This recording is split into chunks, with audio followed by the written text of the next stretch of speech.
Alrighty, folks, we are back with the one and only Mr. Adrian Hernandez, where last week he talked about high-end car sales collapsing in Orange County, which has led to also a frozen housing market. Is the top end of the K frozen? Yes, but what should we do about it? I will highlight that I had a conversation with Ryan Pineda and Brian Davila on Friday, and actually I've changed my opinions about who is going to win in this environment. So we're going to talk about that conversation, give you my small pivot, and then we're going to talk about, okay, what the heck do we do in this environment? You ready to go, Adrian? So good. I love it. Awesome. All right. Well, let me catch up. Yeah, let me catch you up with what, because last week we talked, and I have believed for quite some time now, the only people that are going to win are kind of my people, right? And we talked about last week, buy better, buy at a discount. And I was under the assumption, and I will admit the incorrect assumption, that kind of wholesalers in my community would do well as well, because they would just, assuming they bought better. But I will tell you, after talking with Brian Davila and Ryan Pineda on Friday, that I now think anyone who has to sell is in trouble in the next 6 months. So even if you buy better, but you rely on the exit, it's going to be a tough 6 months. And that's a little explain that a little bit more. People hear that and they're like, "Oh, okay, oh, great, buy better." What do you mean? So buy better again. The only people. So let me just finish the thought, and then we'll go and we'll peel this apart. Sorry. No, it's fine. I believe there are going to be some amazing deals secured in the next 6 months. Disrespectful offers, follow-ups, truly motivated sellers. That I am certain of, right? Anytime the market is frozen, buyers, or AKA demand, retreat. But at some point, some sellers raise their hand and go, help me, I'm drowning, I need out. So the people that find motivated sellers are going to do awesome. Now, the problem, or the thing that Ryan and Brian helped me understand, is even if you're a wholesaler and you find somebody struggling and you buy it 10 or 15% deeper than before, you still need an exit to realize your gain.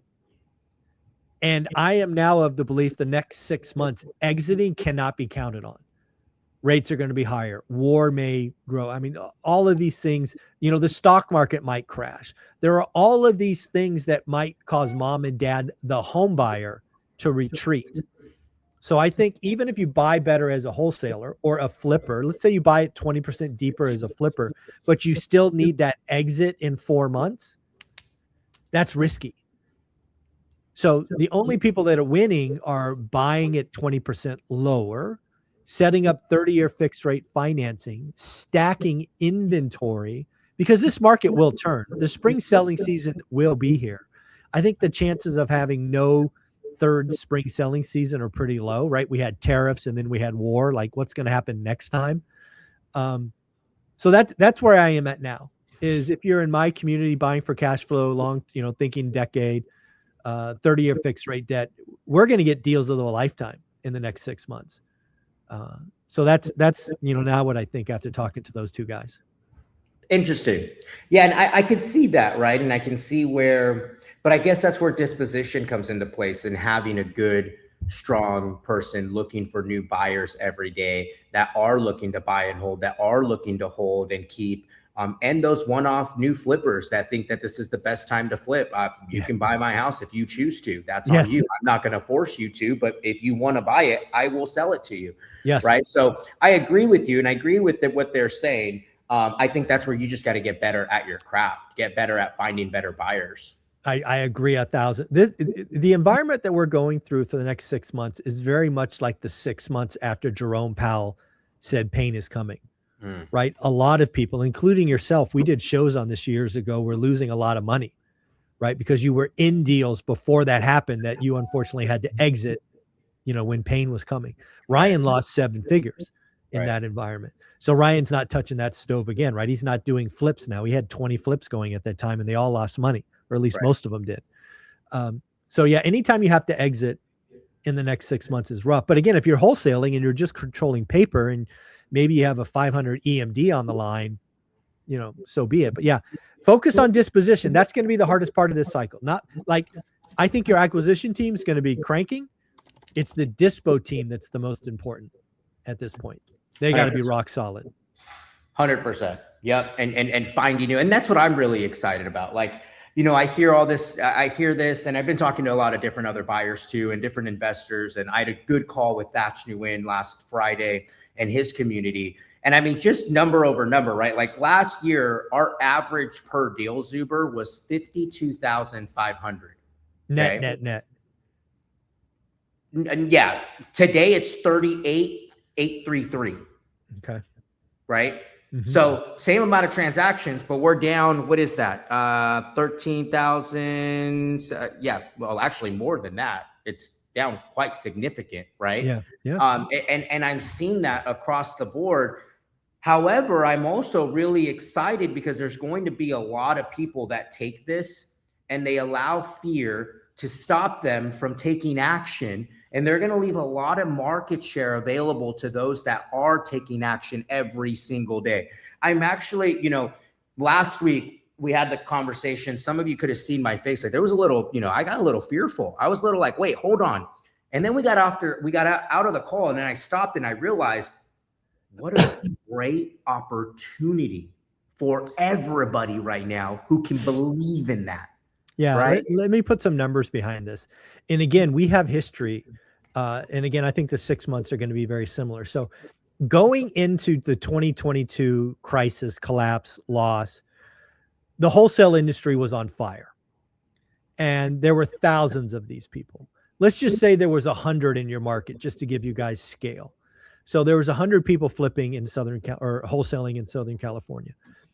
By the end of 2022, there were so many losses, and it was so hard that you were probably down to 40, right? So you went from 100 to 40, all the fly-by-nights, all the easy money, all the grifters gone, right? They're Starbucks baristas now, but you have 40 people. And then, oh, by the way, 23 comes, 24 comes, it gets a little better. You're not making 52K, but you're making 38K. You can pay your bills. You're doing okay. Boom, another hard season.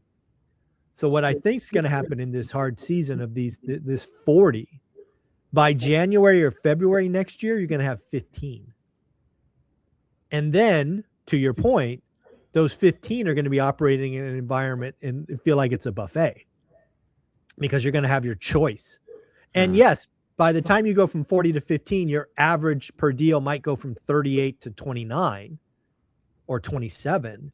But by the time you get to the next season of this, you're going to be back at 65 or 70 because you're going to have no freaking competition. That's what's coming. So good. And I get excited when I hear that. Like I really You do. should. And for everybody, like you guys, the winners get excited in this marketplace. We really do. Now, yes, you got to navigate a little bit differently. Sorry, guys. I have no idea where that is coming from. I don't hear it, so you're good. Oh, now I hear it. Now they're all going off. That's how people, you know that. People are calling you to sell their home. Yes, they are. That is exactly what it is. So I love it. That's funny. Okay. All right. Sorry about that. So yeah, I get excited, but don't get me wrong, guys. You have to pivot, right? There has to be moments of pivot. You know, we talked about dispositions. You got to be able to look for new buyers. There's always going to be new buyers out there. And then for those of you that are buying too, I'm actually really excited, Zuber, like you said, for some of those really great deals for those that can hold, right? For those that can hold and hold for a good amount of time. I'm really excited for that. Yeah. Yeah. Yeah. And again, I will remind everyone that these environments we're in and going through are where I've made most of my wealth because I've always been the buy and hold guy. So I can always go in and when everybody's running away and go, oh, I'll take that one and I'll take that one and I'll take that one. And then I hold for 3 to 5 years. And yeah, that's what's coming. Again, you got to have the right attitude. So again, the thing I would tell folks going into the cycle is if you already have commitments out, as I think I said last week, make sure any L's are small. Don't let your ego cash checks that your bank account can't. All right. So take the small L's, reduce the surface area. I would also say this is not the time to try brand new channels, right? Lean into what's working, double down probably on what's working. I would probably spiff or incentivize disposition over acquisition at this point, because I think you need to incentivize the hard part of the cycle. And I would not spiff them for leads. I would spiff them for closings. Right. You gotta pay to play. And yeah, I would just get ruthless the next 6 months, because this season will end. I mean, if you haven't figured out now, we've been doing this on the channel 8 years. Real estate has cycles, but they don't last long. No. And that's another thing I'm getting to, right? It's like 20. How long did 22 last? 2022 was really painful, like for 9 months. It was like 9 months, right? It wasn't. Yeah. And then it like bounced back fairly quickly. Yeah. Well, basically what I saw in people like yourself, Ryan, Jason Pritchard, lots of people in my Omar, you guys had a bunch of L's, but they were deals done before Jackson Hole, right? Nobody knew that Powell was going to go to Jackson Hole and say the world's different, pain is coming. So you had 6 to 9 months, you had a season to do some cleanup. But then once you got through that, all your, the competition went from 100 to 40, and you're like, holy shit, this isn't as bad as I thought it was. That's what I read.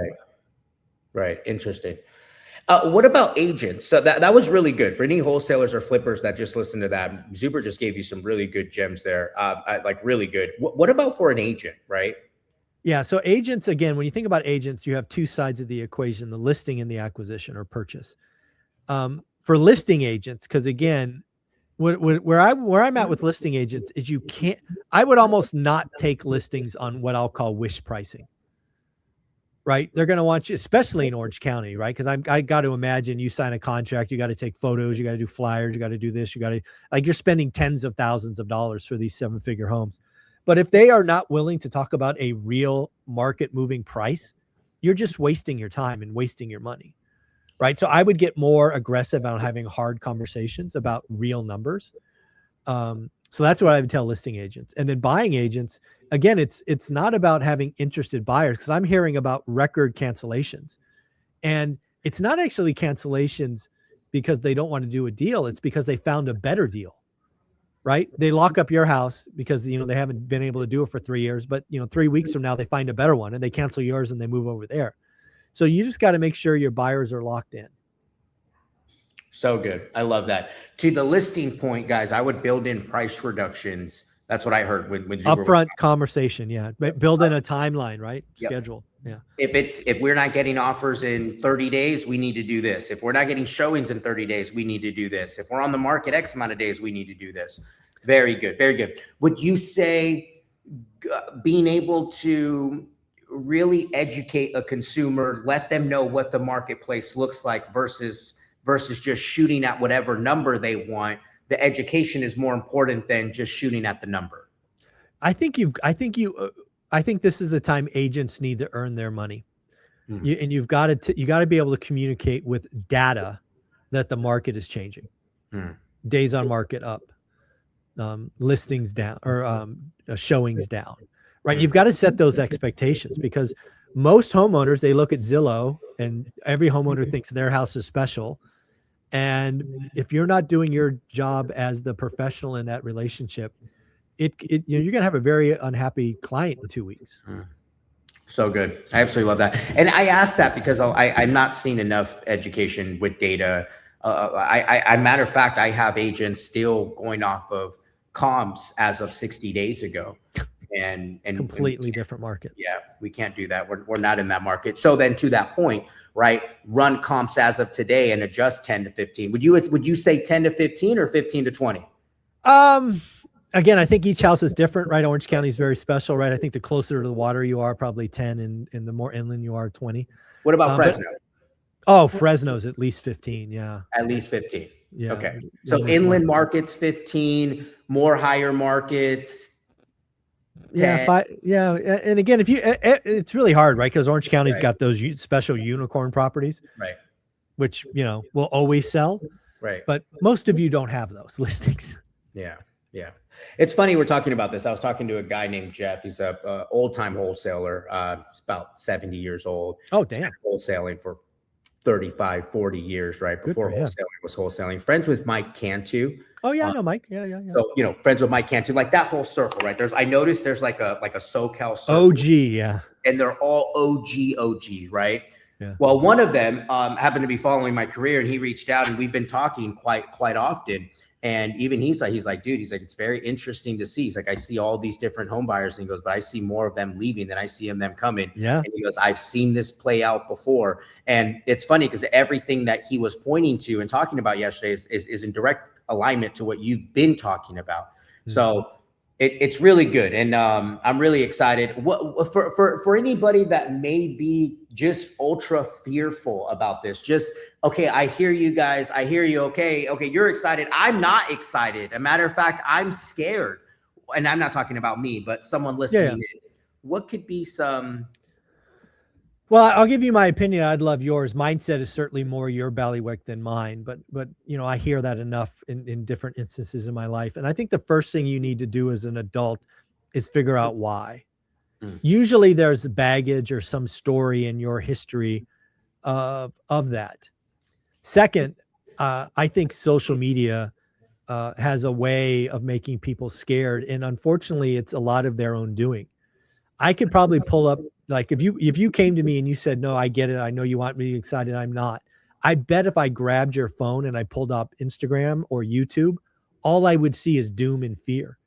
If you suck in one drop of poison, that's on you, right? Be an adult and realize that you're doing this to yourself. You should be looking at nothing but positive and action taking and opportunity. Your phone, like there's this old saying, like, show me your friends, I'll show you your future. At this point, show me your phone and I'll show you your future. I was going to say that. I was going to say, turn off your damn Instagram and Facebook. Because that's like, I've mentioned before, that Opal app. Yeah. I now moved it from 7, 8, like it just doesn't go. I have to actually go on and go through a sequence of events for me to open up my Instagram for 15 minutes. And all I got is 15 minutes and then it locks again. It's the best thing I've ever done, Zuber. Nice. It's a bit, because what I've noticed is like, even when I am having a stressful day and I get on this, it just completely heightens that level of stress. Exactly. Right? If I'm fearful and I get on this, it just heightens that level of fear. Right? And so you guys, what Zuber's saying, it's a tiny little drop. Like it's what would we call something so tiny but yet so strong? Like, isn't there something like tiny, and if you hit it, it like blow up, it like blow, like that is how we have to treat this. It's thermite, folks. It's thermite. Yes, thermite. There we go. That's the word for it. It's the tiniest little thing will cause an explosion, and it caused an explosion up here. And I'm so glad you said that, because I've personally done this as an experiment, guys, and my entire mindset has changed by staying off of social media. There you go.